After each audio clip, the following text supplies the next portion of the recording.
Hey guys, how's it going? It's Baggins here, and today, as you can tell, we're checking out Hyperscape Season 3. Now, this isn't some sort of camera trickery or a, digital effect. This is actually Hyperscape Season 3. Now, some of you may be asking, Baggins, how is this possible? Because Season 3 is supposed to come out on March 11th, and I'm watching this video right now as it came out because I'm subscribed and I've dinged the bell, turned notifications on. Thank you very much. Ubisoft have done this little last-second preview event for Season 3, so if you're playing on PC and you're interested, I don't know if by the time this video goes live you'll be able to jump in, but I'll put some instructions in the description down below. If you're playing on PC, you can jump in and check out Season 3 a day earlier, or if you're in North America, I guess it was 2 days earlier because they had a chance to check it out last night here in England. So yeah, we're going to jump in. I'm going to show you guys some of the new stuff. If you're interested, there are patch notes out for Season 3 as well. I'll be putting a link to those in the description down below, but I thought it would be more exciting to actually play the game rather than talk about the patch notes. But if you guys want a patch notes video, maybe we can make one of those as well. But yeah, with that being said, let's jump in and check out Hyperscape Season 3, shall we? All right, here we are in the Hyperscape hub. Some people were concerned. They were reading through the patch notes and thinking that they've gotten rid of this Hyperscape hub, but that's not the case. What they meant in the patch notes is you can now queue up for a game, like Crown Rush Solo, and then while you're queued up for a game, you can't really see it right now, but there's supposed to be a 2D menu, but it's like in between games. So if you play a game, and then while you queue up for another game, you can still like go ahead and change your skins and stuff. So everything has been disabled here. We can't really take a look at the battle pass or the shop or anything like that. There are a few little spoilers that I saw. Unfortunately, I had some technical difficulties while I was recording this video. Some of the stuff that I checked out the first time around, I'm like re-recording it now, so we've kind of already shown a few things. But one of the new things here is weapon charms. So it's a new cosmetic that's coming into the game. I think these are pretty like popular in Apex Legends and Rainbow Six Siege and probably quite a few other games as well. They are like mainly just for you. I don't think you're really going to see these on your opponent's weapons, but if you want a little, dangly thing hanging off your weapon, we do have some of these now as well. So you'll get to see that when I pick up a gun when we actually jump into the game. Now, I was going to queue for solo, but I don't think there's really a whole lot of people on right now. It says that we're going to wait 2 minutes for a match, but I know it's actually quite a bit longer than that because, again, we're playing on this preview window with like barely anybody really knows about it. So let's just jump into Arcadium. We can free roam the map there, and I can show you all the cool new stuff that's coming for the Hyperscape Season 3 brand new map. So let's go. All right, quick look from up the top here. You probably spot that there are quite a few changes here. I think the first thing that we're going to go for is that giant tower in the middle. Probably one of the most exciting bits. It's like, as far as I'm aware, it's the only thing that has like a noticeable gameplay change. They've got these giant elevator gravity towers that launch you way up into the air. So let's try and land near this, shall we? Already you can see like a lot of the map is just generally more spaced out. I mean, we're gonna go over like a lot of different areas of the map, but everything is just a little bit further away from where it used to be. Like, I think this tower here, if I'm not mistaken, was roughly like more here. It was pretty close to Red Tiger, whereas now there's a pretty decent gap between Red Tiger and the big old spooky tower. So let's just grab a weapon real quick, see what we get out of the box of luckiness. It seems like these boxes always spawn in the same place now, like the guaranteed spawns. So if you can memorize where the boxes are, might be pretty good for, learning a strat for Season 3. If you want to, like, okay, I know where this box, and this box is, because I think they're always there now, and sometimes they have a fully fused weapon in them, which is definitely going to be a nice start to the game for you. All right, let me show you what I mean by these towers that send you way up into the air. Let's go over here. All right, here we are. And we're going up, and up, and up. You really go like so high in the air when you take those. Holy flip. And this is basically like a sniper's paradise up here. I don't know if I'm going to be able to find a sniper rifle. There are weapon spawns up here. Obviously they're randomized just like you would in any Hyperscape game. But there is a few of them, so I guess there's like a reasonable chance that you could find a sniper rifle. Obviously, the next question people are probably going to be asking is, Baggins, can you go inside the temple thing? I'm like, no, there's no way in. As far as I can tell so far, I've wandered around this thing. I've gone to the top, to the bottom, to the side. I haven't been able to find a way into the giant temple spooky tower yet. Maybe it's going to open up some time during Season 3. Where it will lead us to, what's inside, I have no idea. But it is pretty ominous and pretty flippin' cool at the same time. So let's see if we can find a sniper rifle. Not that there's really any players to shoot at. We got these drones flying around the map here, but looks like no sniper. I think we've done a full circle now, but we can go up to this next level up here. I don't know if there's any weapon spawns on this level. But again, closed doors all the way around. Doesn't look like there's a way in here currently. Oh, there's a sniper rifle though. Nice. Let's take that bad boy. And yeah, I mean, you can like see pretty much everything from here. Like any corner of the map. Obviously, if they're behind the buildings and stuff, you're not going to be able to get them. But this is going to be a pretty sweet spot to snipe from. And it also gives us a pretty quick way to sort of look over and see some immediate changes on the map. So we get some like refining factory over here. This is where the line used to be, so a bit of changes to the line. We've got the I think they call it corrupted limelight over here, so it's limelight but now with spooky tentacles everywhere. T-loop is mostly the same as far as I can tell. Quite a few changes to the Helios area. It's a little bit more open again. Well, it's the same with almost all of the map. Archives is now called Cannon Court, and again it's undergone quite a bit of a facelift, but we'll walk through that when we get to that area of the map. If we keep moving around over here, let's see, what do we got? Memorial Hill is actually the same as far as I can remember it. One of the few areas of the map that hasn't changed. We've got the Mona over here, which again has seen like quite a bit of an expansion around it. The train station over here, just called Station 1. Pretty like different area to the map. Again, very, very open, a lot less urban, a lot more like countryside, trees, parks, stuff like that. So I think one of the first places you guys will want to see outside of the temple is Corrupted Limelight. You want to go see the spooky tentacle land. So let's make our way over there, shall we? With this very, very long fall. Holy flip. But if you hit, little pro tip by the way, if you hit your crouch button as you hit the ground, so whatever crouch is on controller, mouse and keyboard, if you hit that as you hit the ground, you can slide as long as you're holding, I think you have to be holding shift as well. So you're going to be holding sprint and that, whoa. Dude, I never realized this. Is this right? Oh my god, there's so many spawns here. I don't know if this is like a test match thing or if this is actually as it's supposed to be. No, there's no way. This isn't real. This is like this has to be a test server thing just to check out stuff because these are like coming back straight away. If this is real, that's insane. This is definitely like a hot drop every single time. Everybody's coming here because you can just like get maxed out stuff straight away. But I'm going to imagine this is just for the sake of the test server to try out the new stuff. Speaking of new stuff, let's go ahead and grab the new hack, shall we? Got the firewall hack here, fully fused. So for those of you who want to see the firewall hack in action, actually in the game, it's like a little barricade barrier thing. So you can plop it into the ground, put it in the air a little bit. And the way it works is you can shoot through it in both directions, I'm pretty sure. So wait until this drone comes back. I can shoot him from this side. And then if we put the sort of facing the other way, like that, we can shoot him through this side as well. I'm going to have to wait until he comes over. There we go. But as the enemy, if they were trying to shoot back, they wouldn't be able to shoot me. And I think it goes both ways. So you can shoot through both sides, but the enemy can't shoot through either side. So yeah, it's pretty powerful.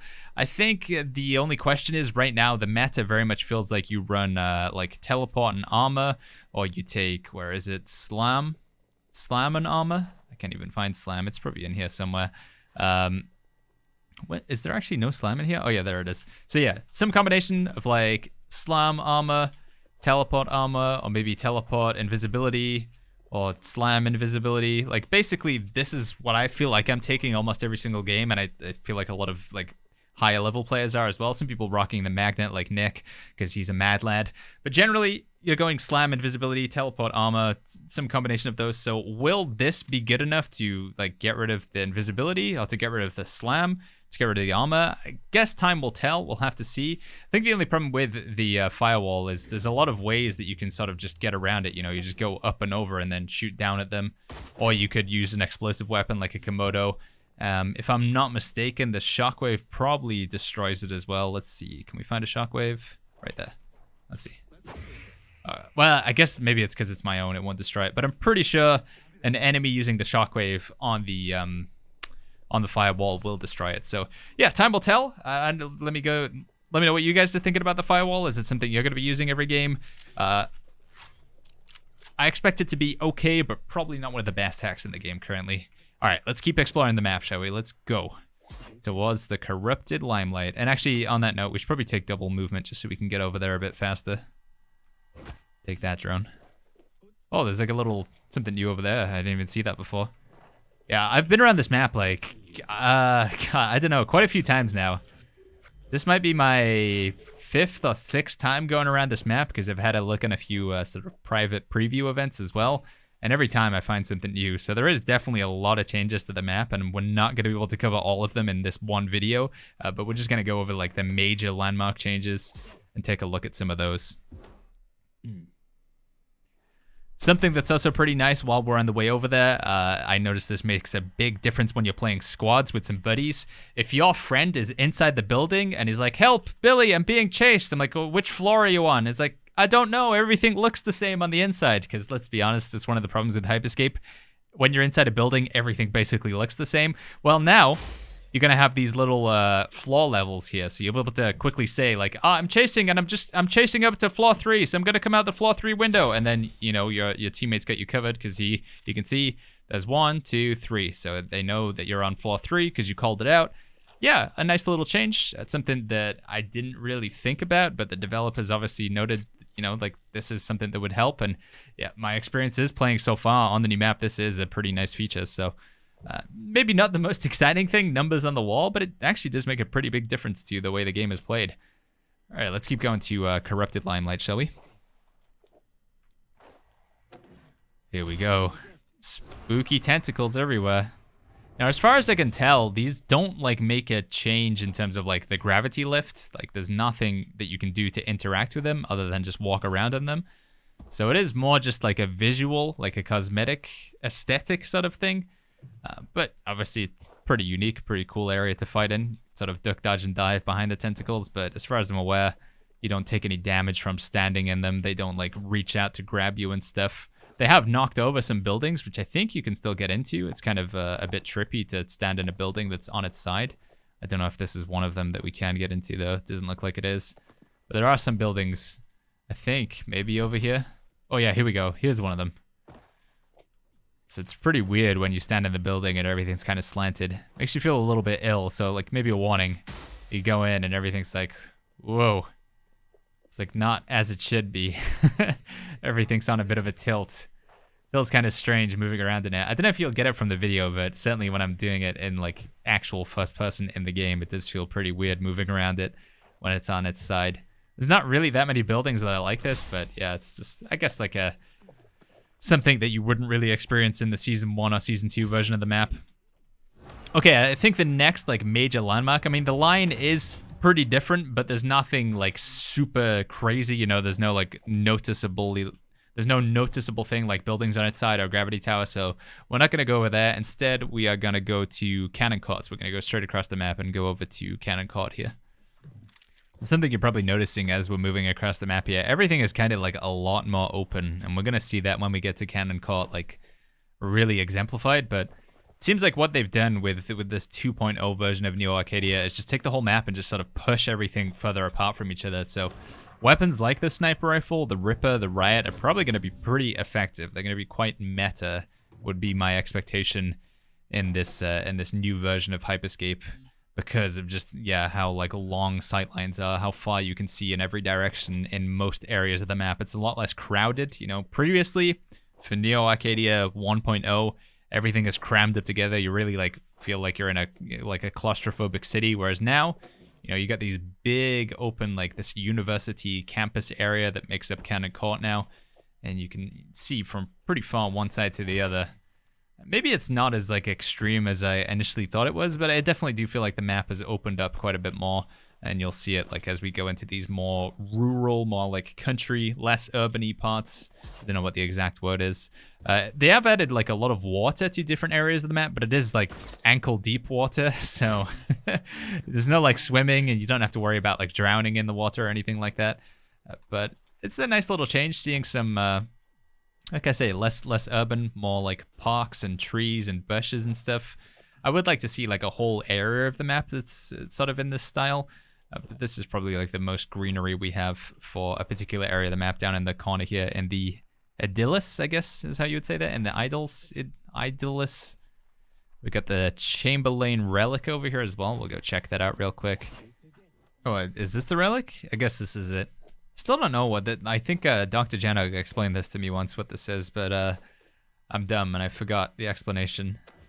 Something from another game, but I guess that's maybe the relic over there. Again, you can see the more like open side of the map here. Pretty interesting, like the hyperscape, like the actual I don't know, what would you call it? Like the fact that this is all virtual, you get like a reminder of that along most of the edges of the map. There's all of this sort of decayed area where like reality meets the virtual world, if you can even call this reality. It's obviously all a simulation, but cool little tower here as well. It's got a floor in the middle with a few spawns in it. Like I did 2 weapons, 2 hacks, so maybe not a bad area to drop, especially in a solo game. And then you get a guaranteed chest up at the top as well. Which, like I say, I think these can sometimes have a guaranteed, well, not guaranteed, but they can have a fully fused hack in them. Let's see, one over here as well. So yeah, definitely a lot of areas now that we have these guaranteed crate spawns that you could make a, a drop zone and open up a bunch of crates to get potential at a fully fused weapon. I hope I'm just not making it up that they can have fully fused stuff in it, but this right side of the map is definitely not bad for stuff like that. And if you get a sniper rifle, again, you've got this long sight lines where you can take out some enemies, so. The next part of the map that we're moving to here is the train station, but I'm just going to keep opening these crates to see if I can get something fully fused to prove that I didn't just make that up. Come on, give me something, video game. So again, the continuation of like the map being like more open, long sight lines, a lot less condensed, everything's spread apart. Now I do have a concern with if you guys are just like coming back into Hyperscape for Season 3 and you haven't paid attention to the game for a while. One of like the big changes that they made recently is reducing the number of players in a lobby. So instead of being 100-player cap, you only get 60 players as the cap now. So same as an Apex Legends lobby, you won't get more than 60 players in any lobby of Hyperscape as far as I'm aware right now, unless they decide to revert that back for Season 3. So we've gone from 100 players down to 60 players as the max, but the map is like now much bigger, it feels like, or at least it's more open anyway. So hopefully this isn't going to make the map feel like really empty just by virtue of the, being less players per lobby, not being able to get to 100 anymore. But again, yeah, I know I keep going on about this, but the map it's freaking like just, you can see for miles now. So anybody who's like pretty good with the sniper rifle, I feel like they're going to have a great time in Season 3. And I'm not really that good with the sniper rifle, so I'm imagining I'm going to have a pretty stressful time just seeing those red eyes of Sauron peeking at me from across the map.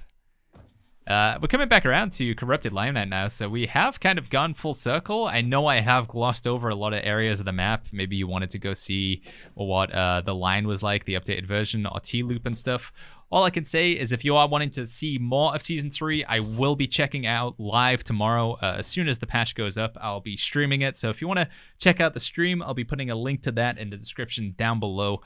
And yeah, Season 3, less than 24 hours away. So let me know what you guys are thinking about this new map. Do you like the changes? Is there anything that you're not a fan of? Something that you wanted to see differently? The patch notes, the how to get onto this test server, all the information, the link to the stream, again, it'll all be in the description down below. But yeah, that's a quick look at the Season 3 map, guys. As always, if you enjoyed this video, make sure you go ahead and click the like button, subscribe for more, and I'll see you guys all in the next video.